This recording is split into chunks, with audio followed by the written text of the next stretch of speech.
Check, check. All right.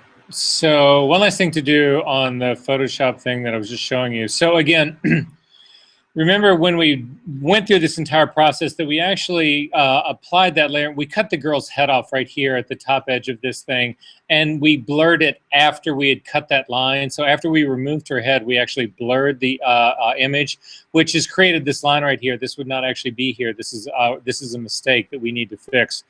This little white line right here. And the reason you're seeing it is because, again, it was sharp and went up to the very edge of this, but then when we blurred it, we got this softer, it retracted part of that. So that's why this line's up here. So this part's actually incorrect. So to fix it, again, I'm going to the curve that's actually controlling this. This is the mask for the curve, and I'm going to simply hit the B key to get a brush. I am working on this mask layer. If I paint with white, it will actually extend that out further. So again, I'm hit the X key to get my white. White is my foreground color.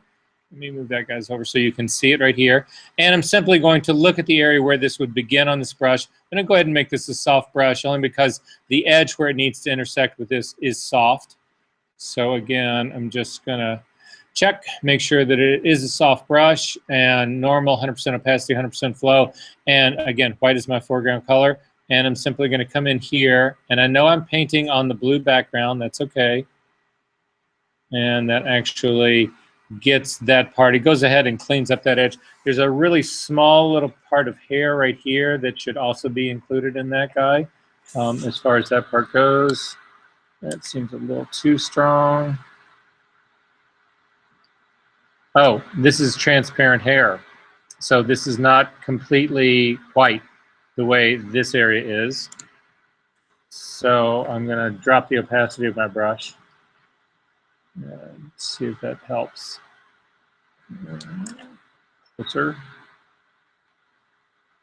All right, but then I've still got this line that's actually cutting through here like this. So again, I can nest this yet again. You do not need to keep this at only these two nesting. So right now, this mask is controlling where I see it. This mask on the group is controlling the gradient. But finally, I'm going to just collapse this so that you can actually see it. I'm going to create yet another group. This is going to be my nested 2 group. I'm going to take my first group and put it inside the nested 2 group.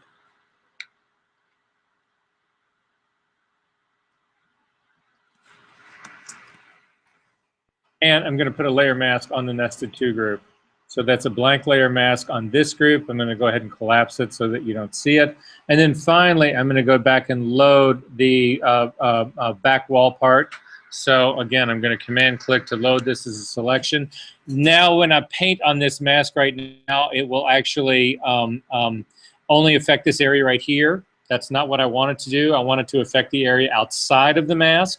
So I simply invert the mask up to the select menu, down to inverse.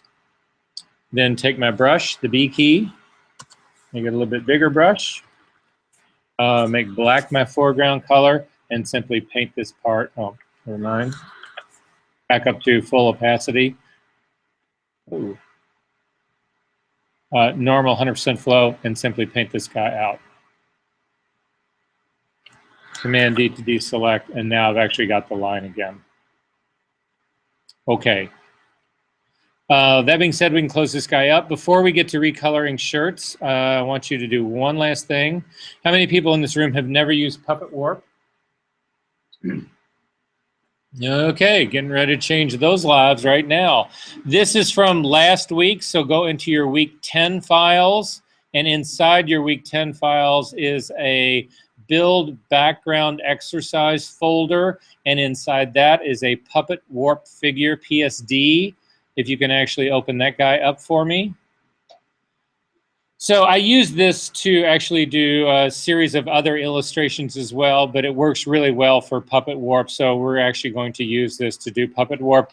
If you click the drop-down menu to look at the figure, you'll see that there's a whole bunch of masks in here controlling color and skin tone and There's all sorts of stuff in here. I simply grabbed this from a composite that I had done for something else. So we don't need all of that stuff that's in here. We just need the figure itself. So to get to the figure itself in isolation, I want you to turn off the background layer so that you have a girl just sitting there on a transparent layer. Then select the figure layer at the top, because I'm going to do a merge stamp version of this, and I want it to be on top of the original figure. So again, the background is turned off, so are both of the shadow layers. Those are both turned off as well. The figure group is on. You should see a figure sitting on a transparent layer. You should have the figure group itself active, and then hold down the Command, Option, Shift, and hit the letter E, and it will merge stamp a version of this girl on a transparent layer. And then finally turn off the figure that's underneath it, because otherwise when we do the warping here, or when we change or transform this girl, you'll still have the original figure untransformed underneath it, and it gets really confusing. And then finally, for this layer that we've just created up here at the top, we need to convert this to a smart object, because Puppet Warping functions as a smart filter. So again, up to the layer menu, down to Smart Objects, Convert to Smart Object, and you can see, because of the little change in the icon down here at the bottom, that this guy is indeed a smart object. Now, one of the best single advantages of working with Puppet Warp is your all's ability to do exactly what we're doing right now. So that is not looking like any of these are on blank transparent layers. That's looking like they are all on. Oh, I'm sorry, no. From all the way back there, I can't see the little squares. Here. Stay right here. Does that look like it's on line? Okay, just didn't want you to think I'm absolutely out of my mind, even though I probably am absolutely out of my mind. However, everybody in this room has learned to do really, really, really quality knockouts, right? That takes Puppet Warp from being some freak sideshow tool to being one of the most powerful things in the world you will ever, ever, ever lay your hands on as image manipulator, compositor, whatever. So that's the road we're going down. But again, it all starts with your ability to isolate the figure. Once you isolate the figure, Puppet Warp becomes just magical what it can do. All right, so with that being said, with our smart objects selected and everybody else turned off, actually, let's go ahead and turn the background on now, because then you'll just see this thing happening on white. It doesn't matter because the merge stamp has already been made. Do not make the background layer active. You want to make sure that it is the figure layer that's active, and you can tell mine is because it's highlighted. And then over to the Edit menu, down to Puppet Warp. And you'll see that Puppet Warp is it's grouped into this whole sort of group of menu options right in here. It's pretty much is the transformative group right here. And Puppet Warp sits up here at the very top. And if you click on that, it will bring you into, it doesn't look like anything has actually changed. It'll bring you into this space. And you will have, again, if you look up at the top of your menu right here, you should have a thing that says mode. We're going to leave our mode at normal right now. Density, we're also going to leave that at normal right now. We'll talk about what all of these things are in just a second. An expansion of 2 pixels. However, it doesn't look like anything has changed. But if you click on this show mesh, you will actually see that the figure itself has been covered in what looks like a spider web. Or that's the way I think of it. It's spider web-like. And this is the vehicle that allows you to actually do puppet warping. So this tool, it's not really... Okay, you remember how the Liquify tool works, right? There's a mesh that's created, and the image is glued to the mesh, and then using the Liquify tool tools, you actually distort the mesh, which distorts the image, right? Well, in some way, Puppet Warp works in a somewhat similar fashion in that the mesh that is now covering this girl connects the girl. And using Puppet Warp, we can then manipulate this mesh somewhat, and it will manipulate the rest of the mesh as well. This will make more sense when we actually get to doing this. So you can do this work either with the mesh on, with the mesh visible, or not visible. But before we do anything in here, I want to show you a couple of options that you need to consider in this. When we start out, and you should pick these things before you actually go any further. The majority of the work that you will do will be in a normal mode. I will show you what rigid and distort look like in just a little bit. However, density is the main option that you should pick before you actually start doing your puppet warping. And what density actually does, if you click on this drop-down menu, you will simply see that you get either fewer points, and if you click on that, you'll see that your mesh has much fewer intersections. Normal has more, and then finally more points has a really sort of more intricate mesh. The difference in meshes in these is your ability to do finer and finer movements within the Puppet Warp tool dialog box. The downside to this is that the more points you use, the more computer intensive this is. So if you have a very slow computer or a not very powerful one, you do not want to be working with more points like this. It won't crash your computer. It will just take forever for this stuff to work and for you to actually render it. If you've got a really souped up hop computer like Harith just picked up,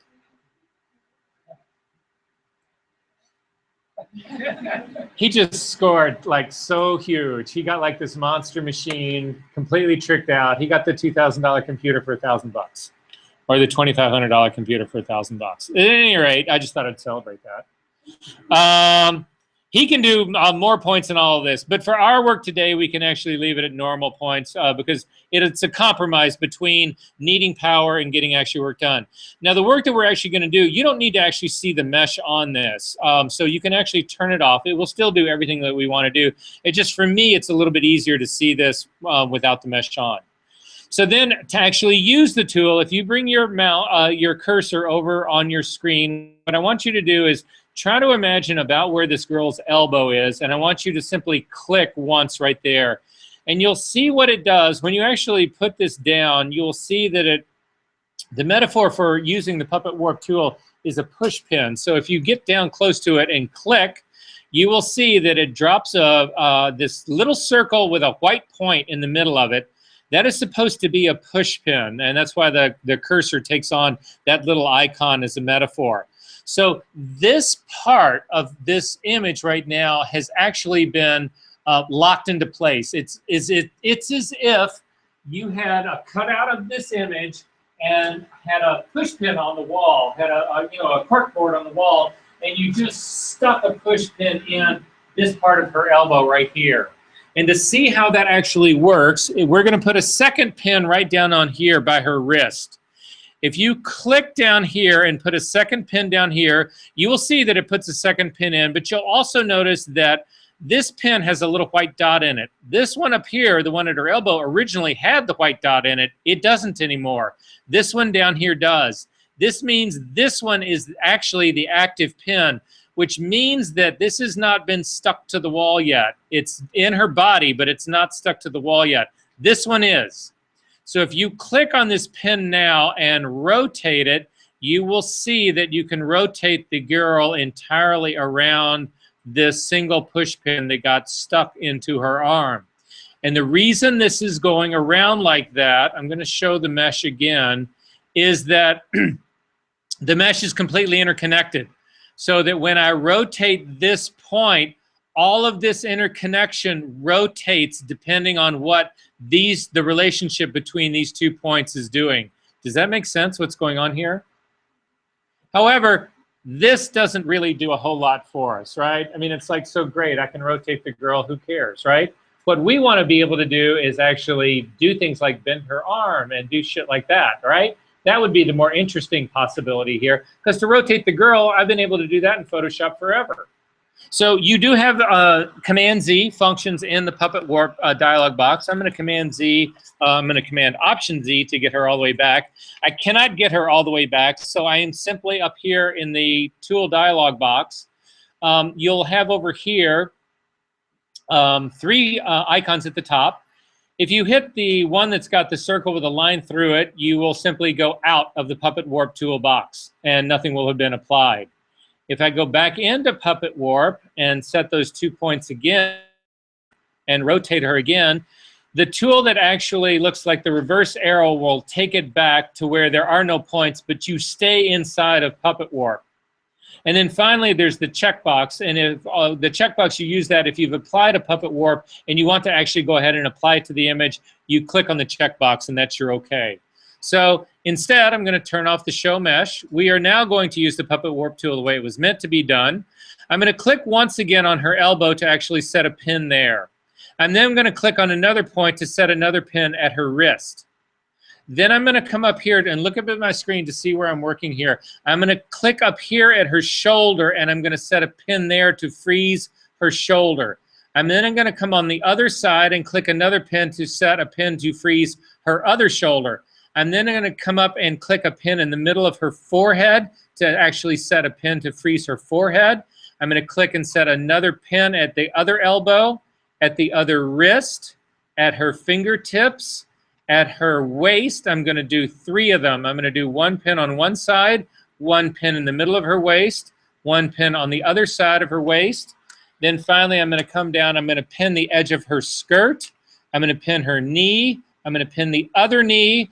I am then finally going to come down. I'm actually going to pin her ankle. I'm going to pin her toe and the heel of her boot. So you'll notice now that all of these other pins are solid black, and the last one that I set was the heel of her boot. That would be the one that I would be controlling right now. But I want to bend this girl's arm. So I'm going to come back and I'm going to click on the pin that is on her wrist, the second pin that we actually set down. So now what I have done is the area that's between this live pin and everything else that's been frozen will move. So if you look at the mesh, what is now going to move is only this area between the pin at her elbow and this pin down here. Everybody else has been pretty locked down. The rest of this mesh has been pretty locked down.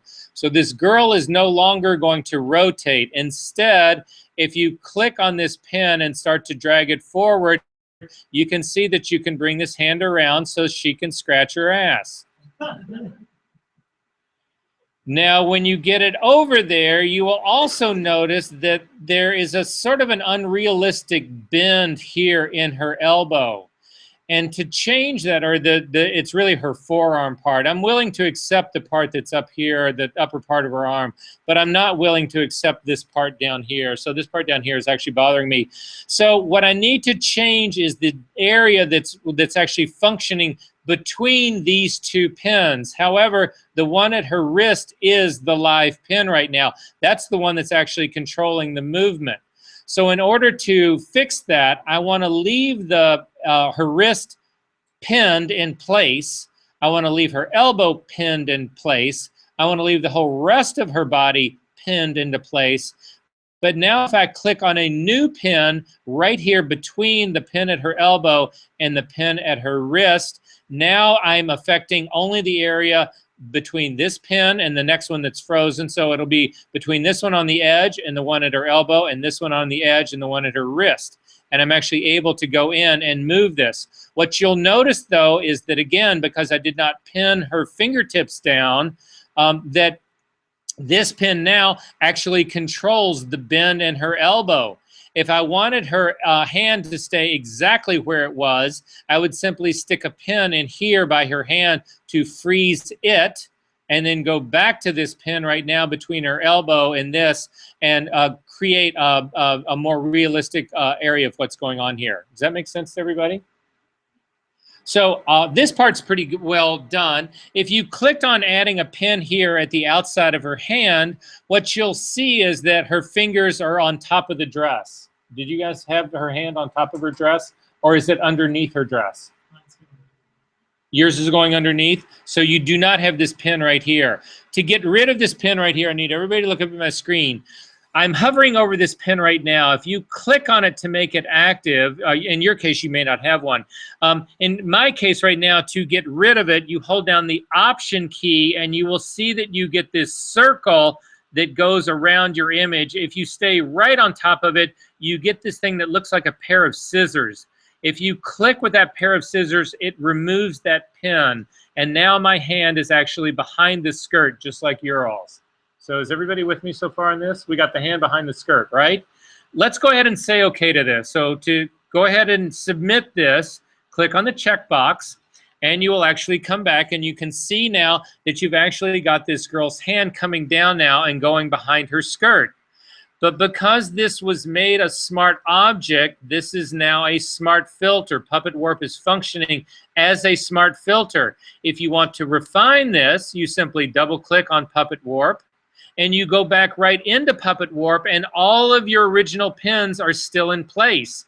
If you did not have this as a smart object, this transform would have been pixel destructive. There would be no, you would come back into this, you would see this, but none of these pins would still exist. You would have to be starting all over again and start doing pins to actually undo this. But because this is a smart object, this is a smart filter, and your pinning actually stays into place. If you were to save your file right now and close it up and open it again a year from now, these pins would all still exist right here in space. Does that make sense to everybody? Okay, so you'll also notice while I'm in Puppet Warp right here that I can actually, let's say I want to get her hand even more behind her, her skirt. So in order to do that, I need to move her entire forearm, not just this one at her wrist. If I click on the one at her wrist, and that's the only one I move, I get that unnatural bend again in her forearm. I'm going to Command Z to undo that. However, if you hold down the Shift key, you can click and select 2 pins instead of 1. I held down the Shift key and I clicked on the forearm pin and the wrist pin. These are both now active pins. You can tell because they both have the little white circle in them. And now you can click on either one. It does not matter which one you select, and you'll actually see that you can move them in unison. However, a lot of times you'll get weird distortions like what's going on right now when you actually do this double pin work. So to get rid of the second pin being selected, I'm going to select actually the third pin up at her elbow and then come back and select the pin that's right at her wrist and actually then bring this part in just a little bit more. And then possibly click on just the foreground pin to actually get it to be more believable. And now I've got her hand going way behind her skirt. Does everybody have that part going on? But you'll notice that there's a little white line that separates these two. So it doesn't really look like her hand is behind her skirt, does it? That is an anomaly that only exists here in the Puppet Warp dialog box. If you click OK to this, you will notice that white line goes away. And you've actually just put this girl's hand behind her dress. Are you fucking kidding me? You could put a hand behind the dress? How would you guys do that in any other world? Right? Game changer. But of course you've got the art director who's a dick, and the art director says, well, I didn't want her hand behind her skirt. She looks like she's scratching her ass. I wanted it on top of her thigh like she's suggesting, come hither and play with my leg. That made no sense at all, did it? No, I have no idea where my mind is. None where my mind is. Okay. To actually change that, go back into Puppet Warp simply by double-clicking on it. Again, it's a smart object, so we can come back into Puppet Warp. You remember the order that we laid these pins out in. We started at the one that was right here at her wrist, and then we worked our way around, and we did the ones that are actually on her body. And that establishes what they call pin order. So if you select the pin that is at her wrist, we can change its order. And it's these 2 icons that are right here. You'll see this thing that says pin depth. Well, the reason that this her wrist is actually, her hand is behind the skirt is because we started the pinning here. So these were the pins that were the furthest and the deepest down. As we started coming around to the skirt, these pins up here holding down her skirt are actually on top of the pin that's here. However, we can change the pin depth. So if you select the pin that's right here at her wrist, you can see that there's a series of icons called pin depth. There's one that looks like an arrow that's supposed to be pointing up and another that's supposed to be pointing down. If you click on the one that's pointing up, you move this pin up on top of everybody else. And you can now see that her hand is up on top of her thigh. Again, you've got this weird white line that goes around it. That is strictly the anomaly that exists inside Puppet Warp. If you click OK, you will see that her hand is now on top of her skirt. And now you're going, oh my God. I've now brought her hand in so that it's laying on top of her skirt. So you've got a composite going, and I've told you over and over and over again how great it would be to actually be able to put somebody's hand behind this screen like this right here, right? However, you've got a picture that's like this of somebody saying hi, but it doesn't really quite work. Or maybe they're sort of like hi like this, and you want it to actually be down like this, to actually bring it like this. Now you know how to do that, right? Game changer, game changer. A couple other things I want to talk to you about in Puppet Warp really quick. So if you double click to go into it again, all your pins are still intact. How many people have ever tried to make somebody's legs longer?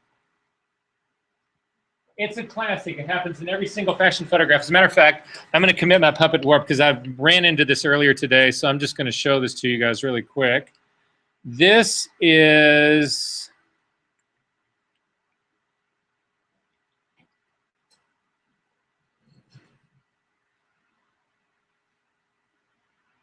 shit, I just had it today.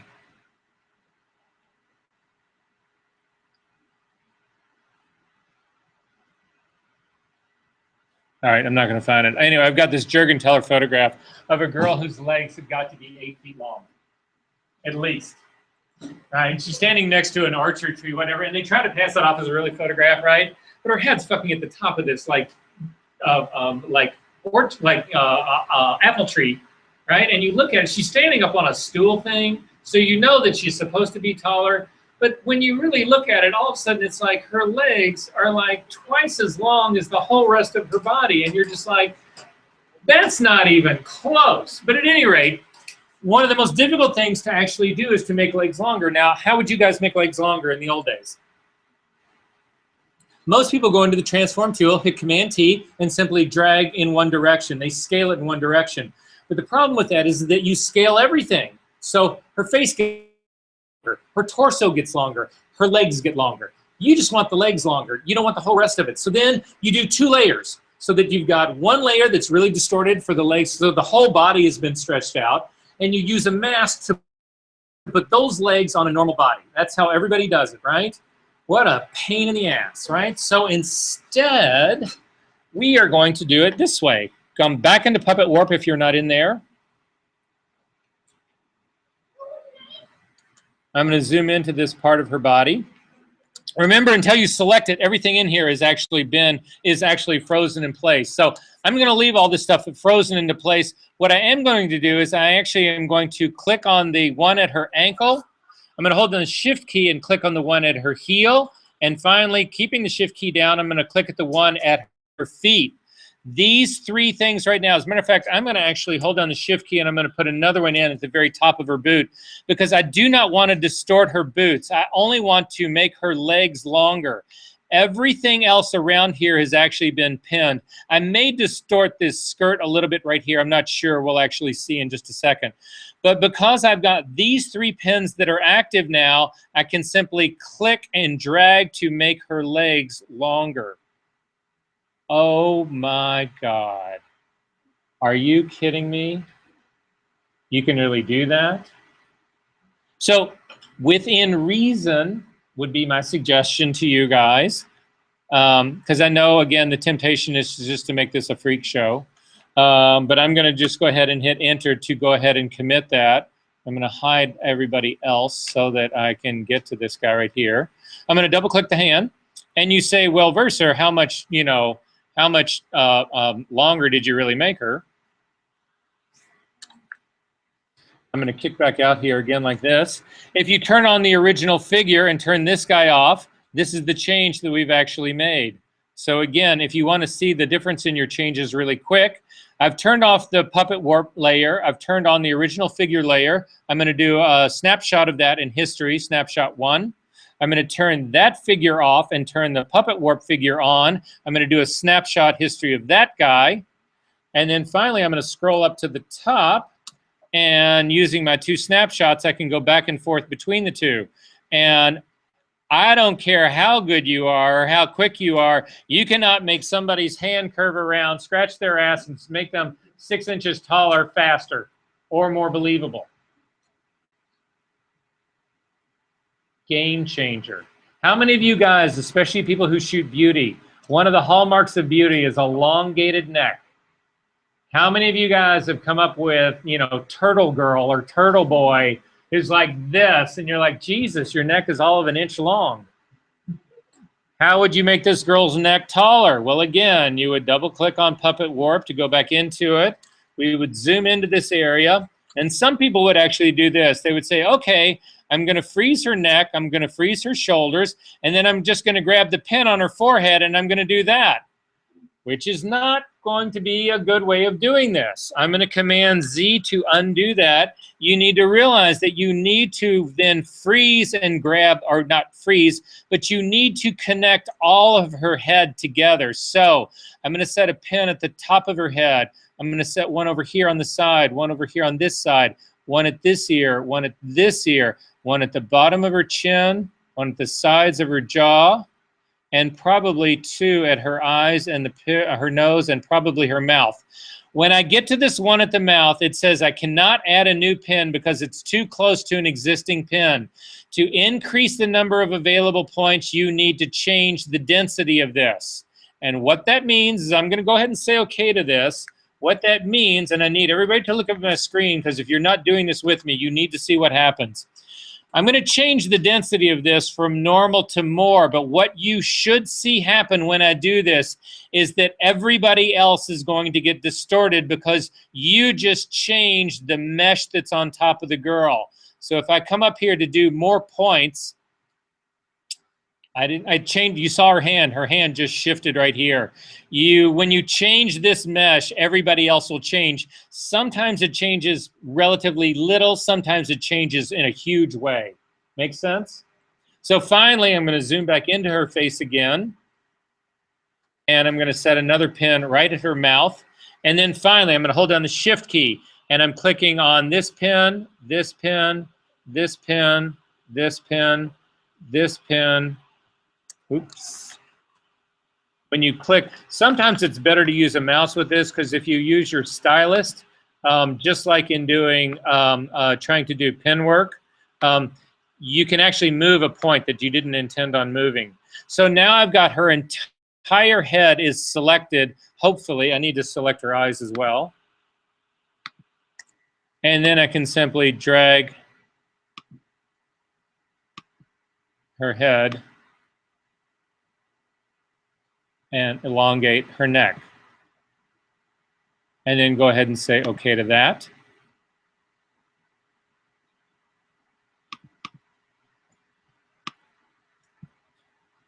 And there you go. So again, my original figure here, my new figure here, boom.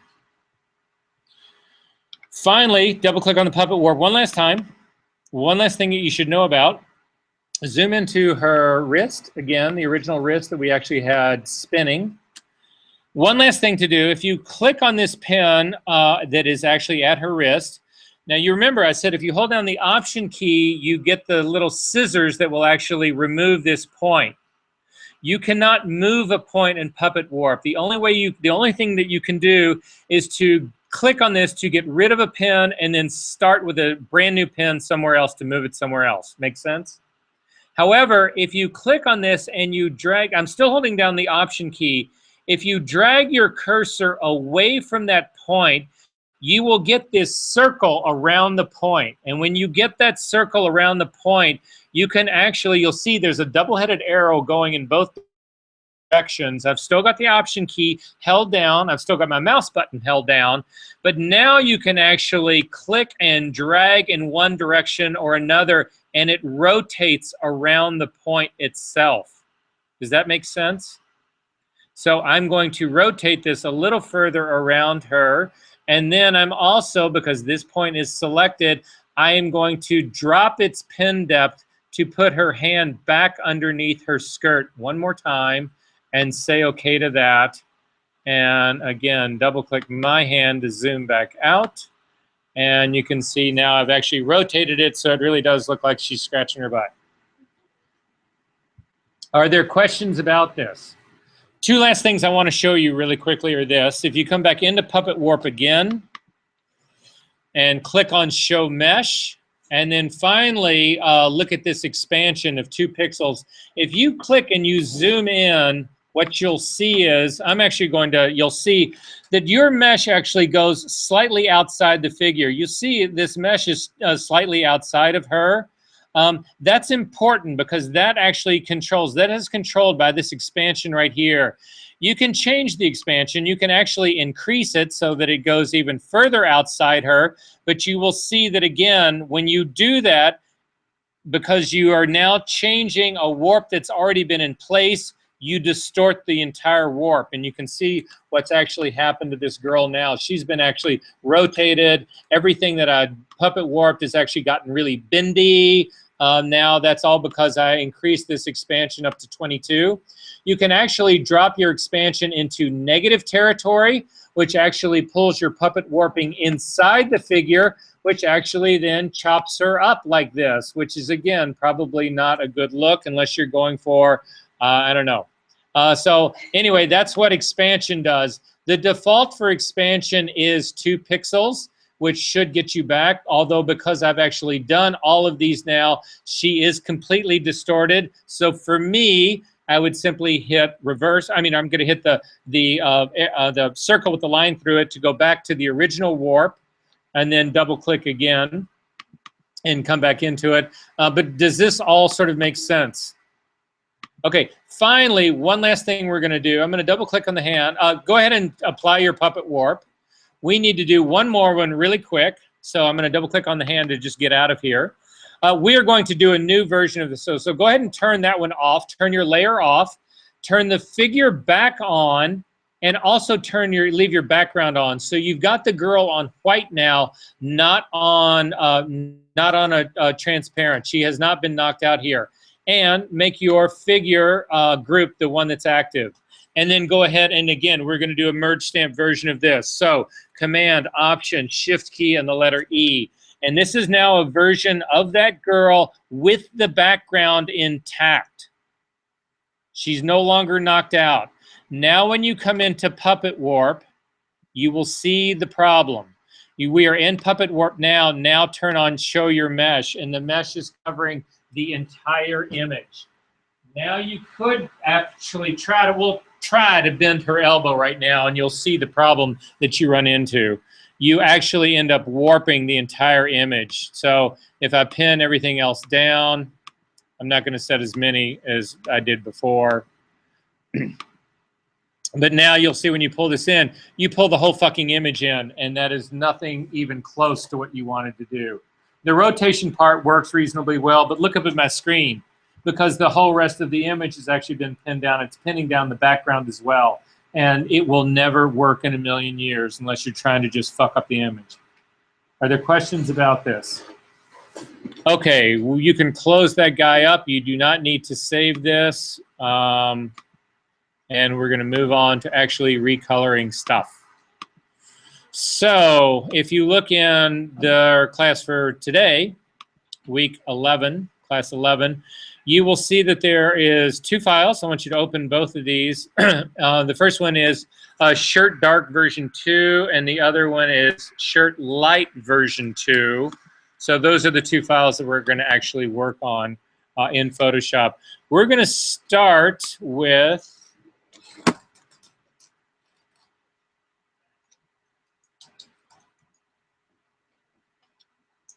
we're going to start actually with converting the black shirt first. We're going to actually do him to white. Now, I have already made a series of masks for you guys. So if you look in the channel right here, you will actually see that there's a series of masks that are in here that we're going to actually use. On our Moodle site, I need everybody to look at the Moodle site really quickly, or look up at my screen at the very least.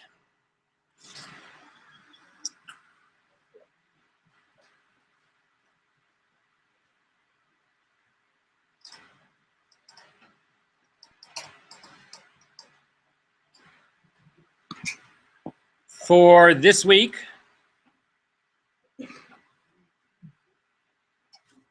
recoloringfabric.pdf. It's this PDF right here. You guys should copy this thing to your hard drive and sock it away. Do not share this with anybody else, because what I'm going to show you and how to do this, nobody else in the world knows how to do, and that will make you king of your kingdom. And you can look down at the rest of the people who are stupid and not making the money that you're making, because you are that smart and know how to do all this shit. So anyway, this is yet another gift that I'm giving to you. This is my holiday gift to you guys, all right? This is a recipe that goes back in a book that's been out of print for so long, you will never find it. I'm just going to throw that one out to you. When I stumbled across it, this was an eye-opener for me. I was absolutely stunned when I saw this. So it is a series of steps that you need to follow. So I'm going to read these out to you one at a time. Don't divert from this series of steps. Follow this series of steps and you will be able to do miracle shit. The minute you show somebody this, if you remember how to do this, I would suggest if you're going to do an audition for a retoucher, you memorize this. There's not that many steps, but I wouldn't try to refer to your PDF. I would act like you know how to do this from scratch. So I'm simply going to give this to you from the top. The first thing we're going to do, and what I would suggest for you to do at some point in doing this exercise, when you see this, I'm going to flat out tell you right now that doing this in LAB is much, much, much more effective than doing this in RGB. Why would that be the case?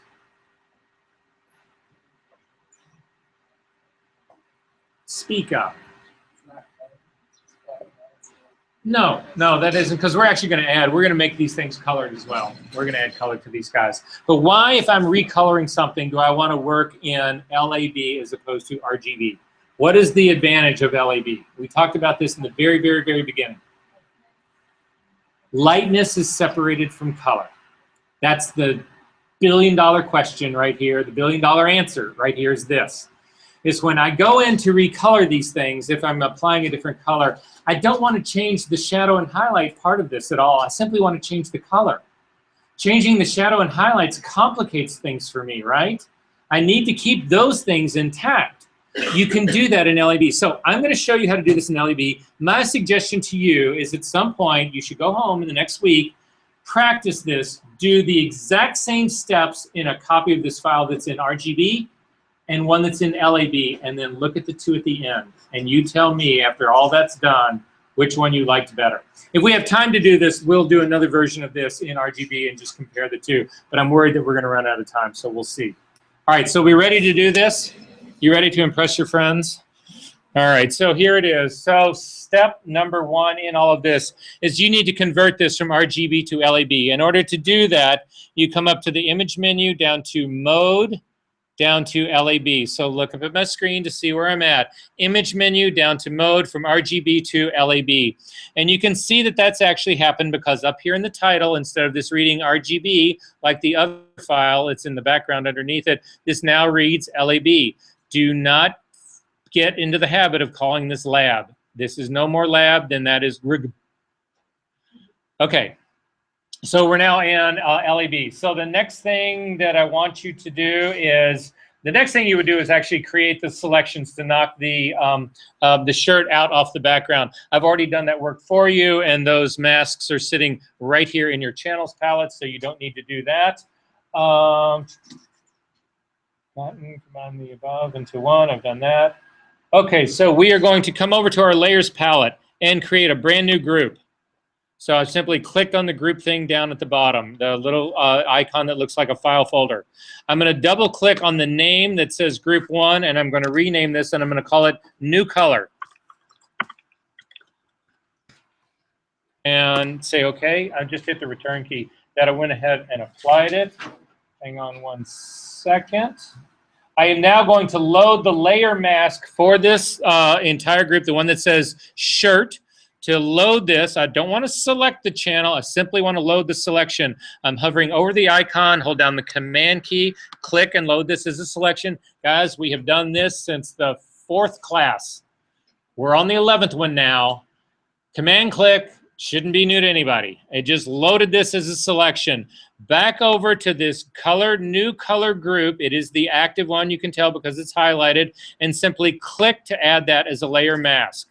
So you should now have an empty group with a layer mask that will allow whatever we do in here to only impact the shirt, because the shirt is the only thing that's white on this layer mask.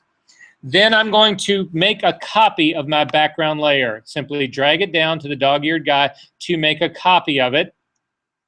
And I'm going to take this copy and I'm going to drag it on top of the group so that it is put inside of the group. And you know it is inside of the group when it actually shifts over to the right. So, and you'll also know it's in there if you click to collapse the group. You can actually see that this guy is now sitting inside the group. I need you to click on that layer that is inside the group to make it active. And we need to completely desaturate this guy. Now, we've talked about changing things to black and white before. That's not what I'm really attempting to do here. What I'm attempting to do here is remove all color from this shirt. That's an important one when you're trying to do recoloring, because we're going to be doing the recoloring on top of this guy. And if this guy already has color in it, the recoloring thing gets just that much more complicated, especially when you're trying to do multiple recolorings. So our first move is to strip all the color out of this. So in order to do that, we are not going to use an adjustment layer. We're actually going to do a destructive move on this. So again, it's up to the image menu, down to adjustments, down to desaturate. And when you do that, it doesn't seem like it's changed much because that was a relatively solid black sweater, black shirt. So if it had been like purple or something, you would have seen it go dark like this. So that part's actually fine. You need to rename this layer DSAT1. So I'm simply double clicking on the name and I'm going to type in DSAT1 and simply hit the return key. You need to make 2 more copies of this layer. So I'm going to simply click and drag down to make 1 copy of it. And I'm going to click and drag down that copy to make another copy of it. So I've got 3 copies of this guy in here, and all 3 of them, one's called DSAT1, one's called DSAT1 copy, and one's called DSAT1 copy 2. Is everybody good with this so far? All right. Okay, we need to come back down to, I'm going to ask you to turn off the eyeball on DSAT copy 2 and DSAT copy 1 and click on the one that actually says DSAT itself, this DSAT copy 1. So everybody, is the top 2 that copies that I made are both turned off.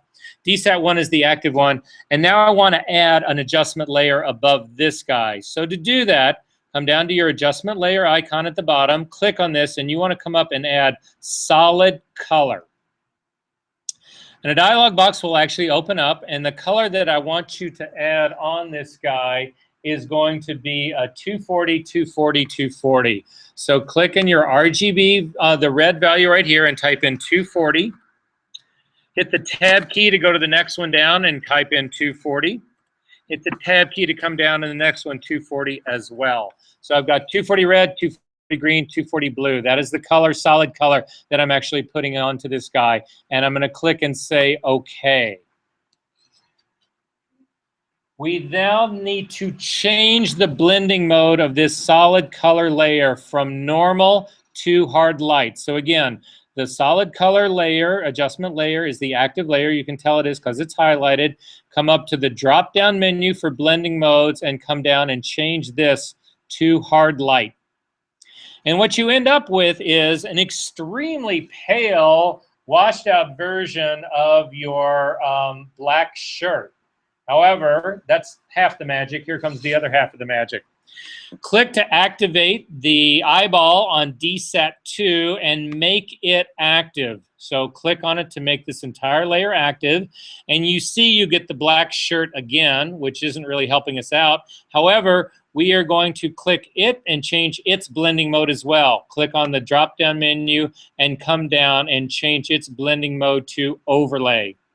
And you will see now that what we are doing, what this layer is doing, is it's bringing contrast back into this image. Well, we already know that overlay is a contrast blending mode. However, I don't think this is strong enough. So click and make DSAT copy 2 active. Click on it so you can see the eyeball and change its blending mode also to overlay. This really amps up the contrast in here. So now I've actually got what I think to be, it's sort of getting there. I've got the detail of the shirt back again, but this looks like a light gray shirt to me. This does not look like a white shirt to me. So instead, I'm going to double click back on my solid color layer to open up this solid color layer dialog box. And I'm going to change that solid color from 240 to 245. And the same thing for the green value and the same thing for the R value. And I'm looking at my shirt and I'm saying, well, that's a little better, but I still don't believe that that's really a white shirt. So I'm going to change those values to 250.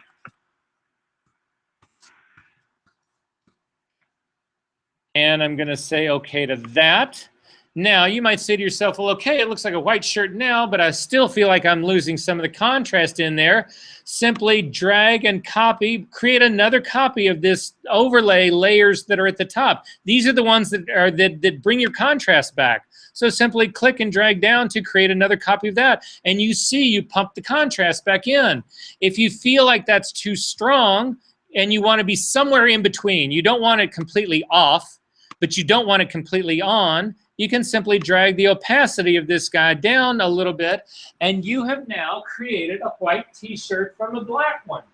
And right now, inside your little body, shit should be firing on all cylinders, and you should be going, oh my God, I can't fucking believe I just did this. This skill alone will get you more fucking work than you'll ever want as a retoucher. Because nobody can do this.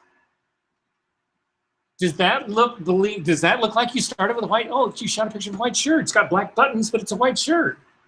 How would I make the buttons white? Could do the same thing. Probably just take the layer mask and actually click on the layer mask of the group.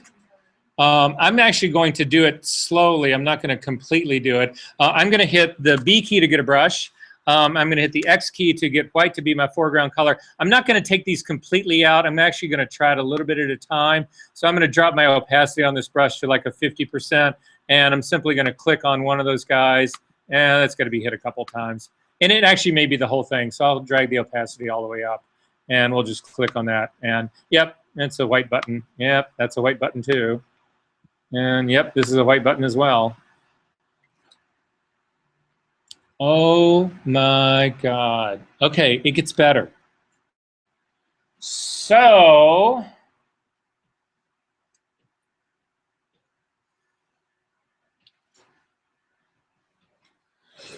that's how you would actually get this guy to actually change up and become a white shirt. So we're going to go to the white shirt guy now. This Photoshop one. The other one, we're actually going to change the color of this shirt, and we're going to actually recolor it and make it a different series of colors. And again, we're doing better on time than I thought we were, so we may actually take a look at doing this and essentially do the same things to these and just see what the sort of difference in this is. So if we want to do that, let's actually go ahead and make a duplicate of this layer, of this entire image. So let's do this. Go ahead. Yeah, I just don't want the... Let's just send the image that was the black shirt that you made white. Just go ahead and click on this to send it out of your doc so we don't get too confused here, because we're going to make a copy of this guy. We're going to do this for 2 different images. So I want you to come up to the image menu right here and come down to duplicate first. And it'll offer to make this thing for you and say duplicate. Instead of calling this copy, just rename that copy. Call it LAB. And say OK to that. And then this duplicate one that we named LAB, make it an LAB image. So again, we're going to come up to the image menu, down to mode, down to LAB. So if you don't know where I'm at, look up at my screen right here, image to mode to LAB, shifting this, making this an LAB image instead of an RGB image. So the steps that you go through to actually recolor this are different than the ones that you use to actually make the white one black. I mean the black one white. So this is the series of steps that we're going to actually do for this guy. In some measure, it starts out largely the same. I went ahead and made some things for you here as far as this part goes. However, I didn't complete this step, so that what you'll actually see that we've got going here is you've got the outline of the shirt. I'm looking in the channels palette at the very bottom. If you look at the very top, I'm doing this in the LAB version of it. You'll notice that you've got the lightness channel, you've got an A channel and a B channel right here. Again, this is the separation of tone from color. The A color is typically when you open a file in Adobe Camera Raw, you have a degree Kelvin slider. That is the B slider, which slides from it is the range of color from blue to yellow. And then you've got the A slider, which is the 10th slider in Camera Raw, which again is the green to magenta slider. You guys know what I'm talking about, right? Does anybody not know what I'm talking about on that one? You're good on that one? All right. So that's what those guys are. And then lightness, again, is the essentially the tonal range of the image. And because this thing is essentially whites and blacks, all of that is information is sitting up in here. So, but at any rate, at the bottom down here, we've got the shirt, but we've got the label and the buttons are separate. I need to actually have the labels and the buttons and the shirt all together in one complete channel to actually knock this out. How do I do that?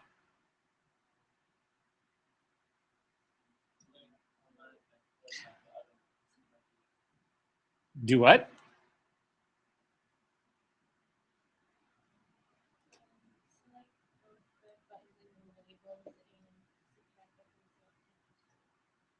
How would I do that?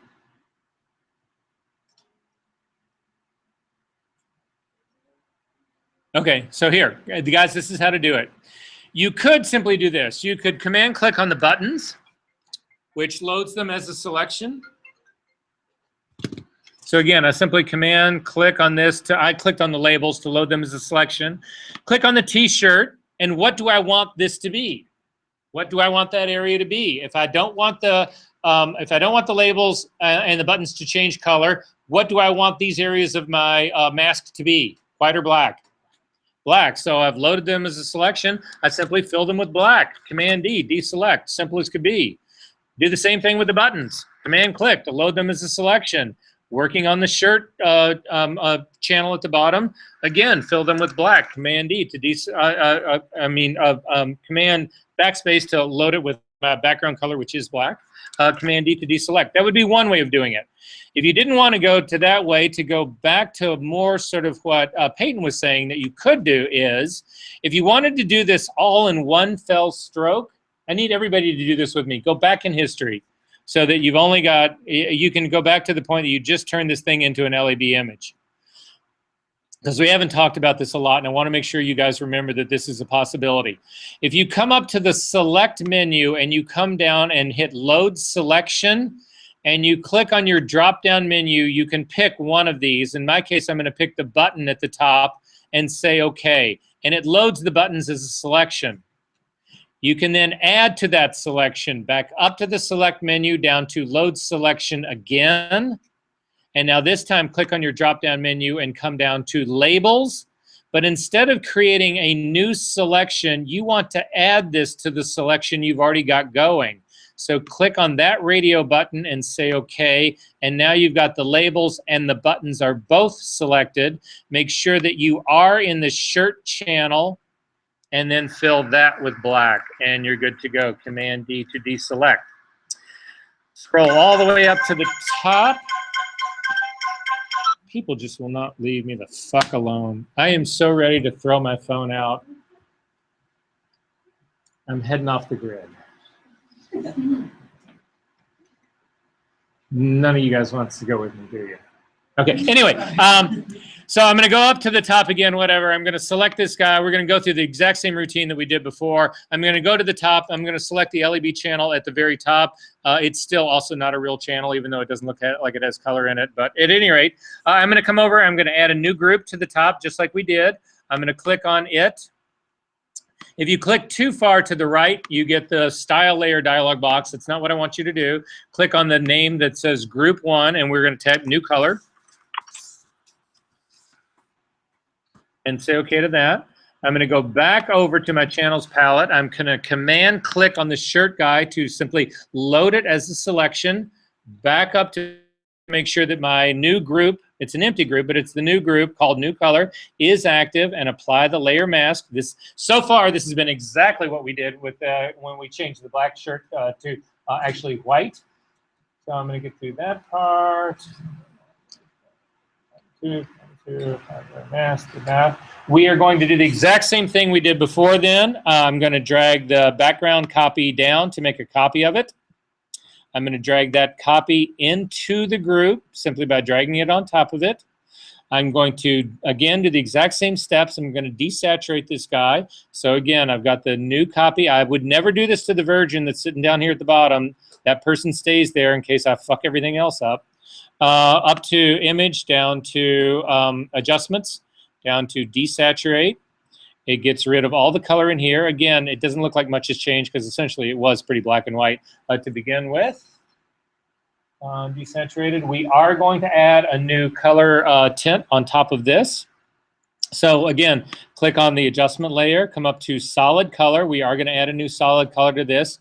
And I'm simply going to pick a color. If you guys want to pick the very same color that I just did, and I'm just picking an arbitrary color here, we'll see what it actually ends up looking like.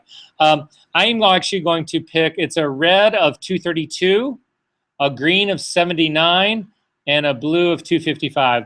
I just picked a random color, but if you want your screen to look like mine, go for this, because we're going to make some other adjustments here in just a second. But actually go for that, and go ahead and say OK to that, and it actually changes to a color like this.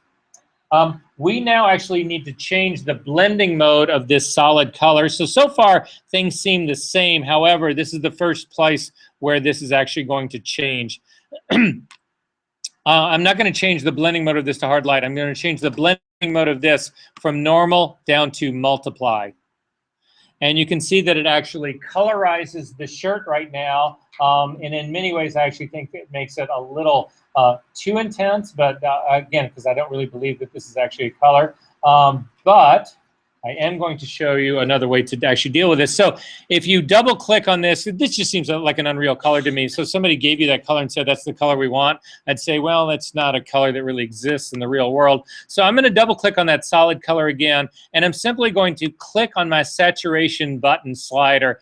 And I'm going to drag the saturation down. And one of the nice things about having this setup like this is that when you drag this thing down, you can actually see that you can actually get to a reasonably predictable color like this. So I've dropped my saturation down. Again, if you want the exact same values that I have, you can do this using your saturation slider. You can also change your RGB values. And again, the RGB values that you would change this to would be a red of 243, a green of 162, and a blue of 255, and say OK. And this would actually be the way up. I hit cancel, so let me do that again. I drug that down to like a 39, I think it was. Close. Say OK to that. So this starts to become a relatively believable shirt. However, in the real world, when you are actually asked to recolor things, and this is another reason to be in LAB, because again, you look at this and you say, okay, relatively believable color. Do you think that this needs actually more contrast to it? Do we feel like it lost some of the contrast part to it, right? That it actually needs to be pumped up a little more. So in order to do this, because we have got this white shirt to begin with, the overlay method is not going to work anywhere near as well. So we need to do a boost in a slightly different fashion. And so to do that boost in a slightly different fashion, it looks something like this.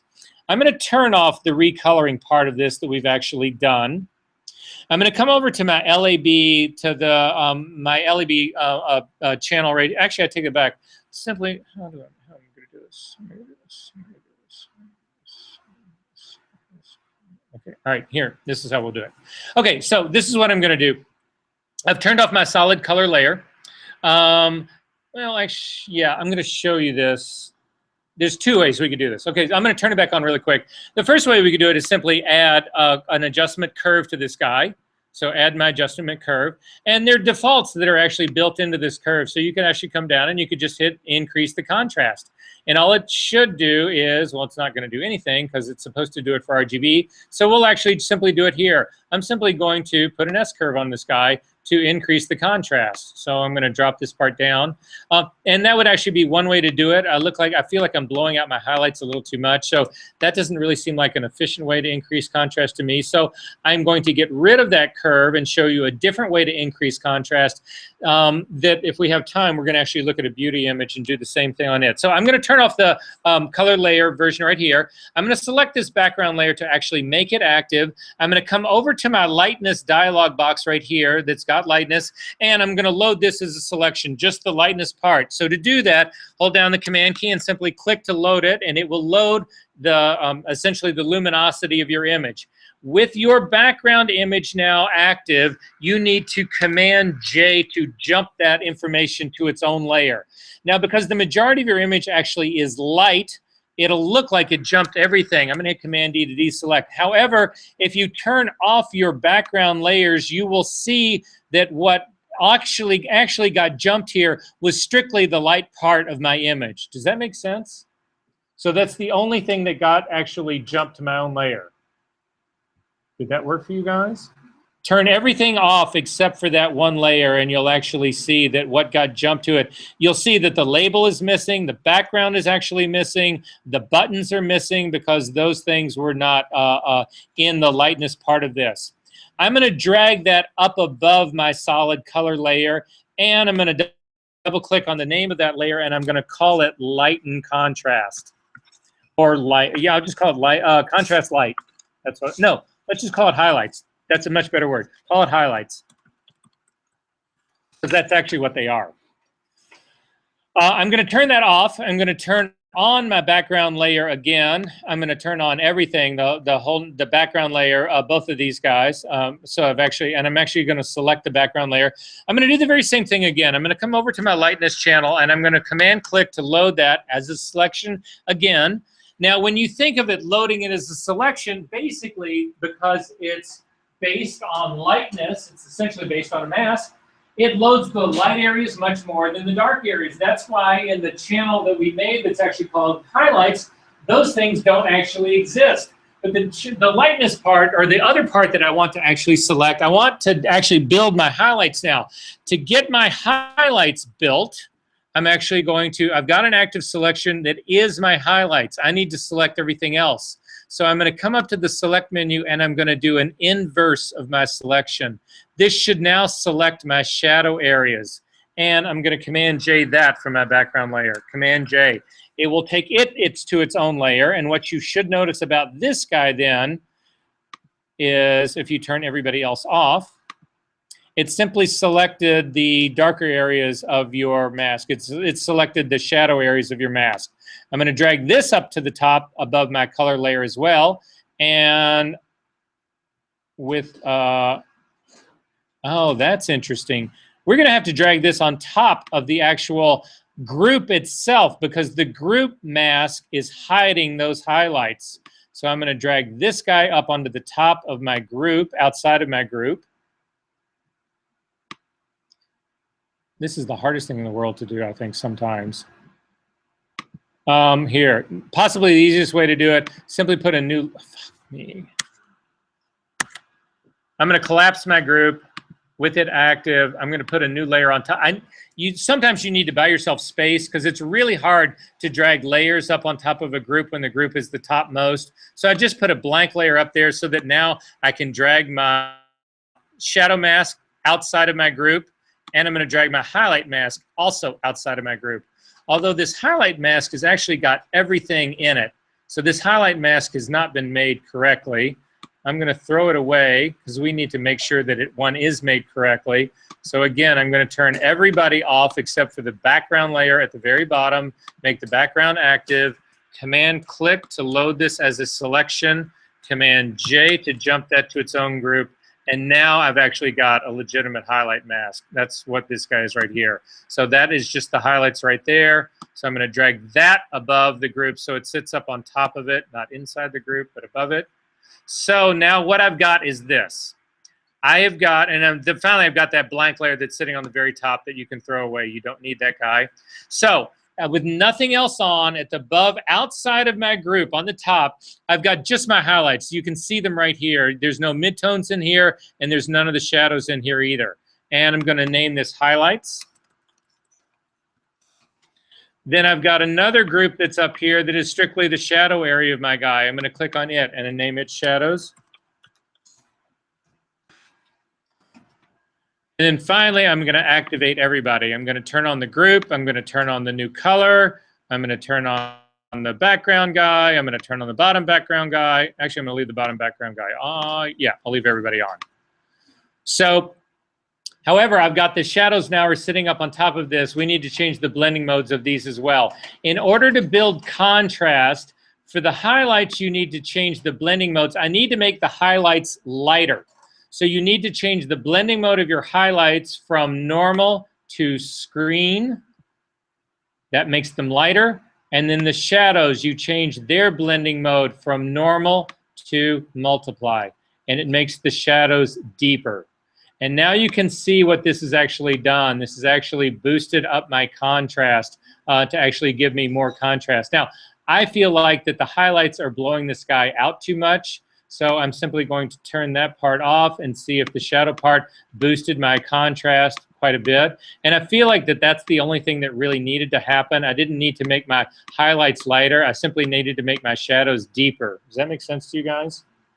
So do you guys agree right now that we've recolored this shirt? And this is great.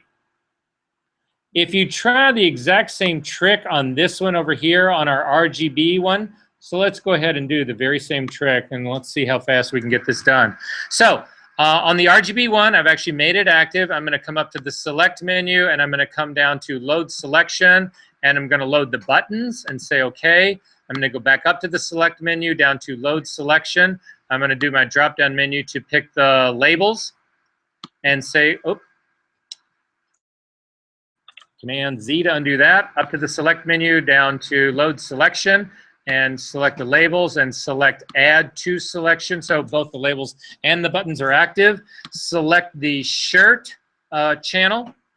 Fill that selection with black to go ahead and make it. Command D to deselect. Come back over to your, all the way up to the top to select the RGB layer channel at the very top. I'm going to add a group to the top of this. I'm going to double click on the group name and call it new color. I'm going to make a copy. First off, I'm going to go back to my channels. Command click to load the shirt as a channel so I can build a mask for my group. Come back over to my group and click on add layer mask. It's actually put a mask on here. I'm going to click on my background layer and make a copy of it. I'm going to drag that background layer into my first group. It is still active. I'm going to come up to the image menu, down to adjustments, down to desaturate. It is now desaturated, this guy. I am then going to, if I want the exact same color, I'm going to actually go back to my LAB version of this, and I'm simply going to grab the solid color adjustment layer, and I'm simply going to drag it on top of my RGB guy. So it just gives me the same color, and that part didn't actually change for me. Then I'm finally going to, that's the only thing that we actually changed in this guy. I'm finally going to do the last trick to actually build contrast in here. So I'm going to turn off the group so that I don't see that. I'm going to click on the background layer to make it active. I'm going to go to the top of my channels palette. I'm going to command click to load the luminosity of the RGB channel. I'm going to come back to my background layer, make it active, and Command J to jump that to its own layer. If I turn off everybody else, you'll see that it's just the highlights. That's all that's been selected. I'm going to drag that and hopefully get that on top of my new group. Actually, it went that time. I'm going to turn everybody else back on, and I'm going to change the blending mode of this layer from normal to, oh, actually, that was not what I only wanted the shadows. So I'm going to throw that guy away, turn everybody else off except for the background layer, making it active. Command click on the RGB channel to load the luminosity. By definition, the areas that are light have been loaded, the areas that are loaded.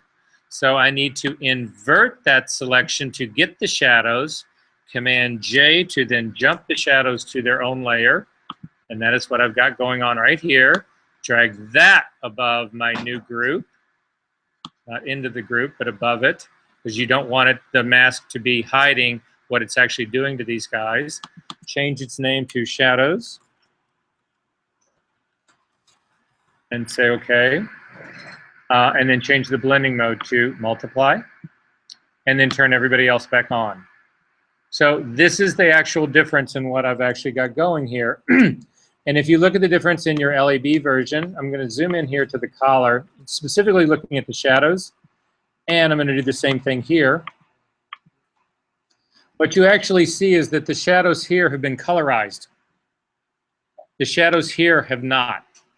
The shadows in the LAB version of this are actually more distinctly, it's the same color as, look at the difference in these two. Can you guys see this? I can see this big as life on my screen.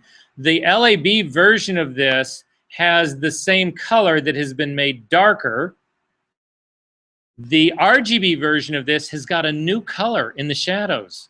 This is not the color of this. Look at how this has actually been washed out. And the reason that is happening is that the RGB version of this, RGB by definition is when you change the RGB values to change the color, you inevitably have to change the tone as well. You can't avoid that. In LAB, that doesn't happen. In LAB, you leave the tone alone, you simply change the color of everything. And so the shadows retain the true color, and you can see it right here. That is the true color of a shadow. It's the color of a shirt with a shadow being thrown on it, as opposed to a different color. Does that make sense? Okay, finally, if you'll go back to your LAB version of this for me really quickly, you can close up the RGB version of this. You don't need to save this guy. Say don't save. I'm simply going to double click the hand. I'm feeling like pretty good about this. I'm going to throw away the highlight version of this because I really didn't need this guy. However, I'm going to collapse my new color group. So it just collapses down into one small group right here. And then I'm going to make a copy of the entire group. So before I do that, what I'm going to do is I'm going to hover over this guy right here. I'm actually going to select. Right now, I've got the layer mask for the group is selected, and that's why when I come over here on the top, I'm getting 255 readouts in my RGB info readout right here. That's not really the color of this, but it's because I've got the mask active. If you click on the group itself on the little file folder guy, then when you come over here, you actually do get a readout. However, I'm getting an RGB readout and a CMYK readout. Neither one are what I actually want. What I want is an LAB readout. To get that, if you click on the drop-down little eyedropper, you can change this from CMYK readout to LAB to give you an LAB color. And the LAB color that I'm going to get on this, and I'm going to write it down, my LAB color is, it's an L of 74, it's an A of 52, and it is a B of minus 32. That's the actual color that I've got going on right here, right now. So if you, when you are asked to reproduce colors in the world out there, in a commercial world, what they do is they give you LAB colors. That's what they're actually going to, that's what they give you, right? They'll say, I need a shirt that is, that's an LAB of 4, 52, yeah, that is a 52, not a 32. I can't remember right now. And a minus 32. This is the color they'll give you, but they'll give you a whole range of colors. To see this whole range of colors, just so you know that this exists, if you click on your color picker to open up the color picker dialog box, so click on your foreground color to open this guy up, in the color picker dialog box, you will see that you've actually got color libraries. There's a thing right down here that says color libraries. If you click on color libraries, it will actually open this up, and you will have a range of what, well, you get in these drop-down menus, all of these possible colors. But the thing that everybody uses in this is Pantone colors. So what they will do is they will give you a Pantone color. They will say, I need a shirt that's got a Pantone color of, and they'll say, I need a Pantone of 7441C. That's the color that you get. And so to figure that part out, you can actually come in here and you can actually scroll through and you can look at all these Pantone colors. The thing that you need to remember is when they give you a color in Pantone, there's a different series of libraries here that are on Pantone colors. You need to make sure that you know which one it is that you were being given.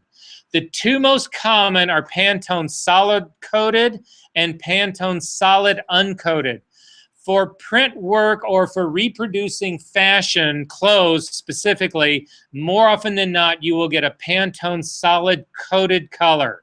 For paint, specifically house paint that is matte, you will usually get a Pantone Solid Uncoated. These are two separate libraries. You will find the exact same colors in both, but the designation of coated or uncoated will also exist. So you need to make sure you know what Pantone library that they are actually giving you.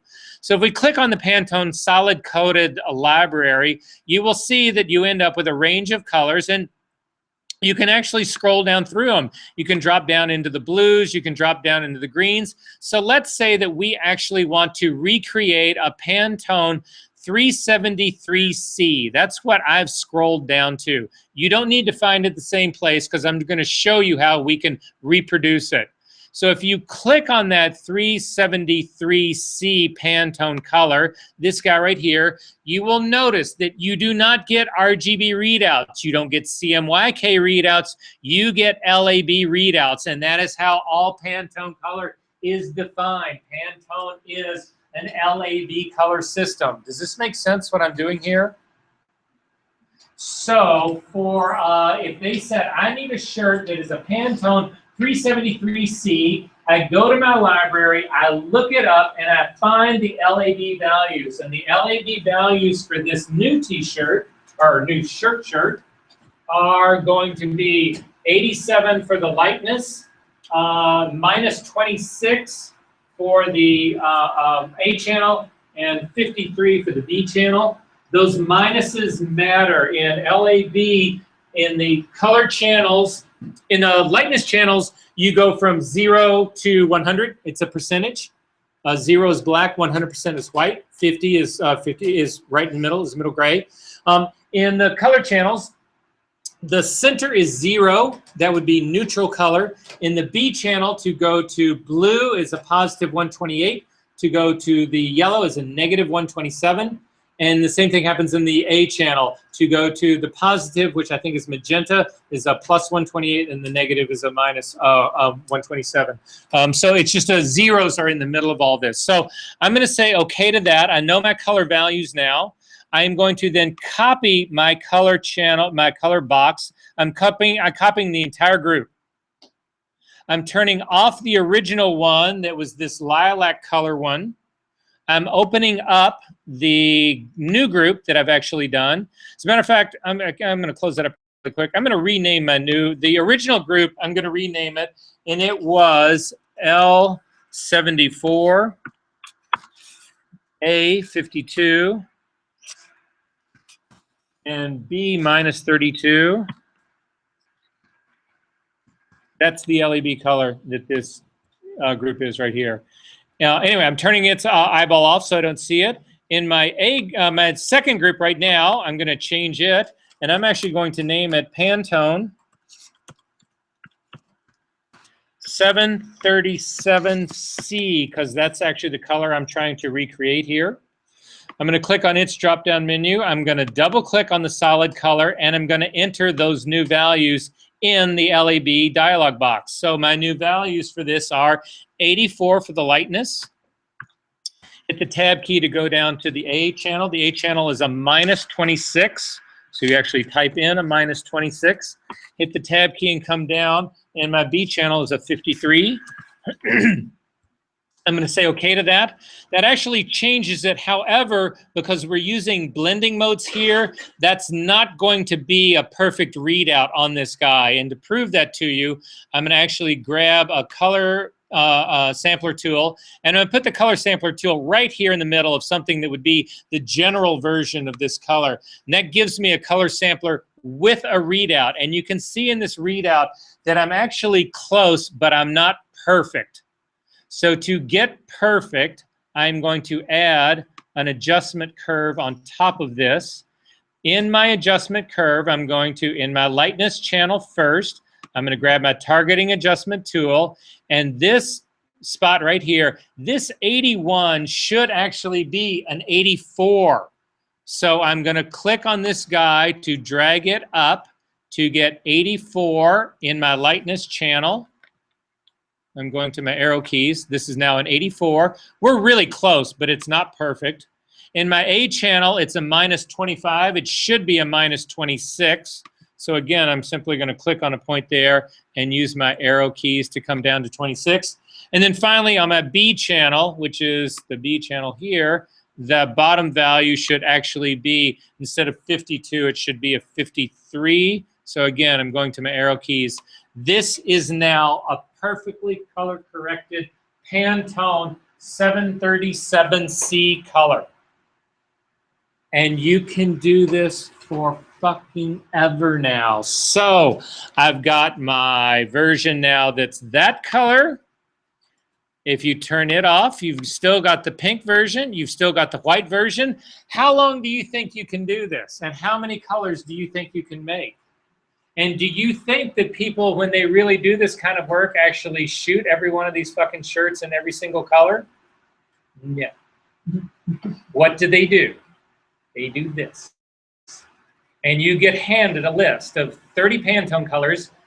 Do you have any idea how easy this shit is to match and how fast this is?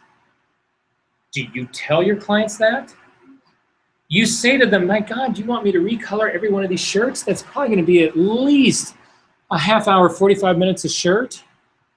You've got 10 shirts. That's 450 minutes. That's roughly 9 hours. At my $100 an hour, sure, I'll do this for $1,000. I'll give you 10 shirts, all colored for $1,000, right? And they go, wow, it's $100 a shirt. That's not bad. I don't have to spend time. How much would it take a photographer to reshoot? Well, what's a photographer's rate? Well, that's certainly going to be more expensive because I also need a stylist there to style the shirt.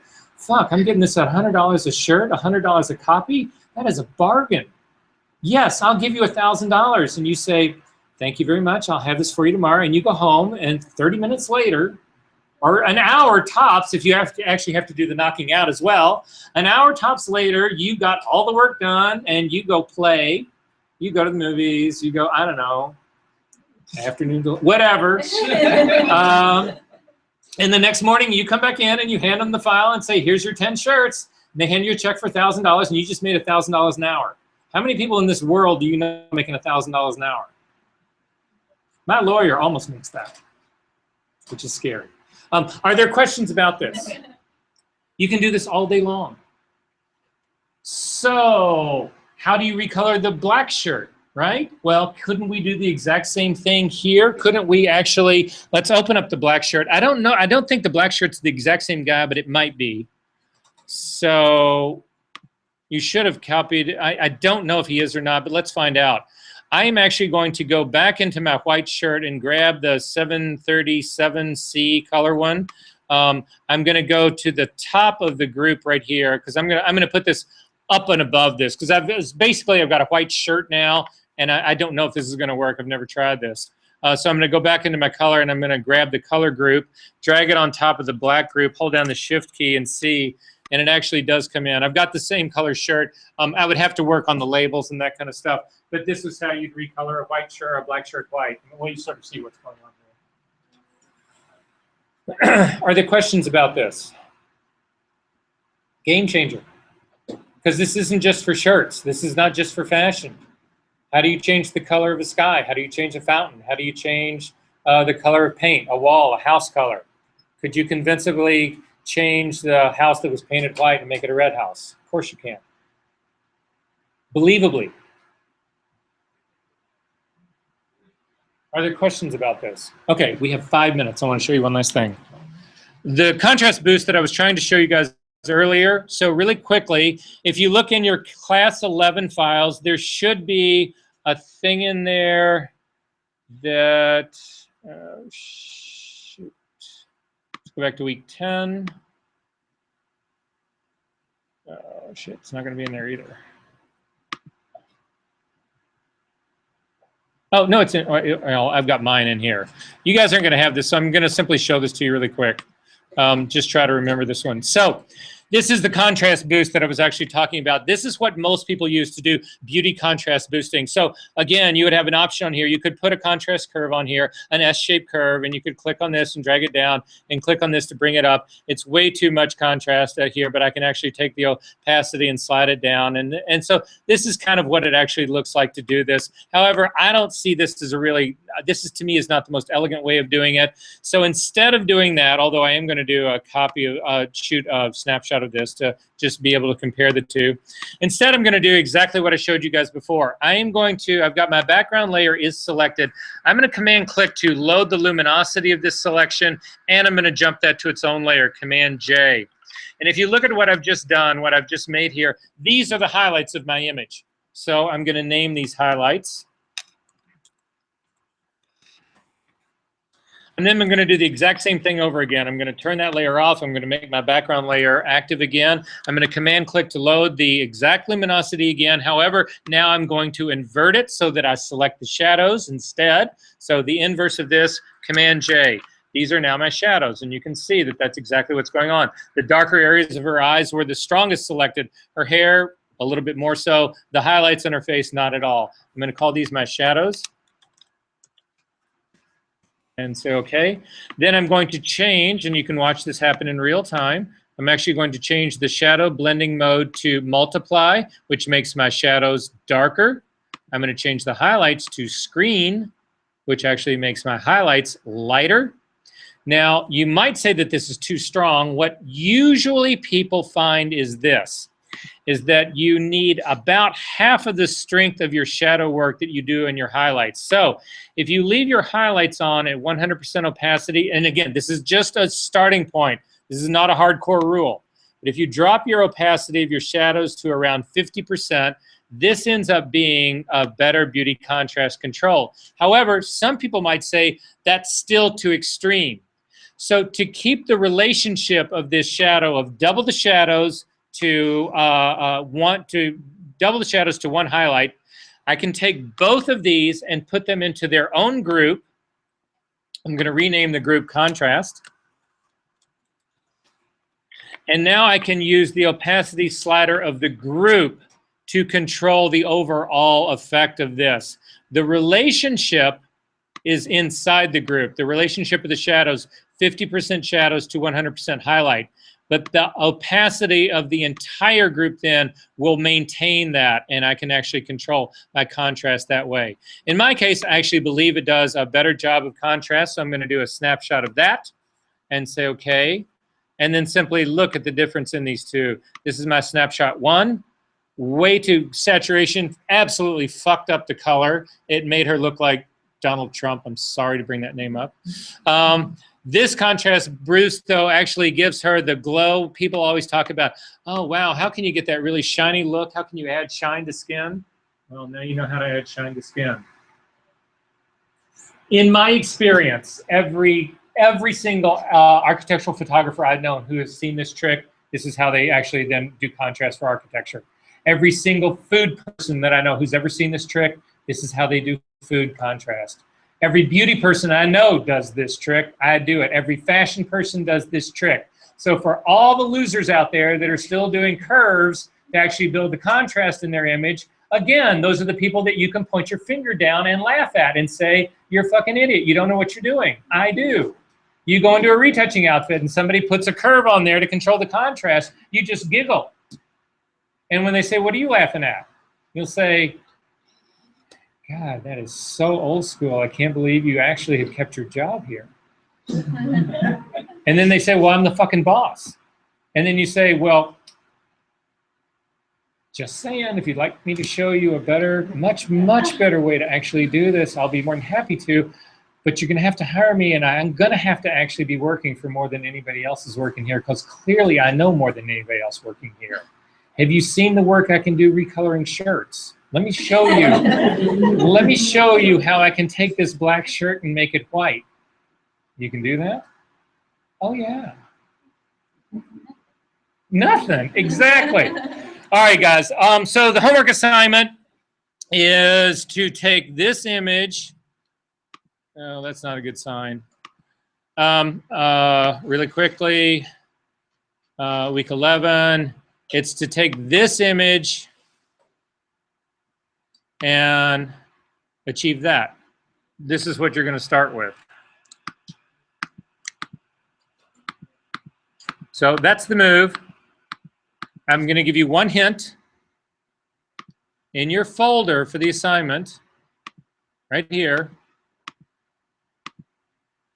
there's not a single file in here. There's multiple files in here. The one that you actually use for the body, for the base, the main one, is, I think, this one, 059. It says it in the assignment. Are we good on that? So it's to get all the wrinkles out of the bathing suit. There is, if you look at the assignment on the middle site, there's a after picture that you can see. If you look at Andrew's screen right over there, you can see it's on the middle site. That's what it looks like. You'll see the after.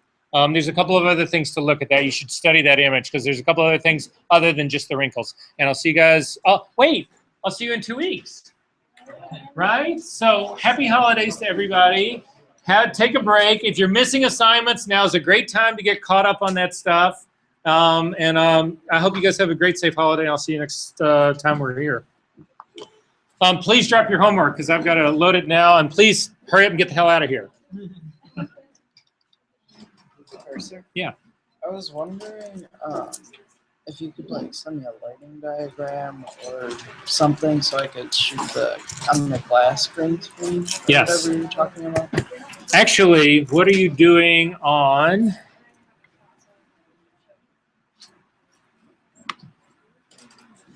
Tuesday at 5 o'clock? I think actually that. I'm showing Rebecca how to do that in the studio. Oh, okay. You should be there. 5 o'clock? Yeah. This Tuesday. This Tuesday. Okay. Really quick, guys, let me show you I'll show you what I have.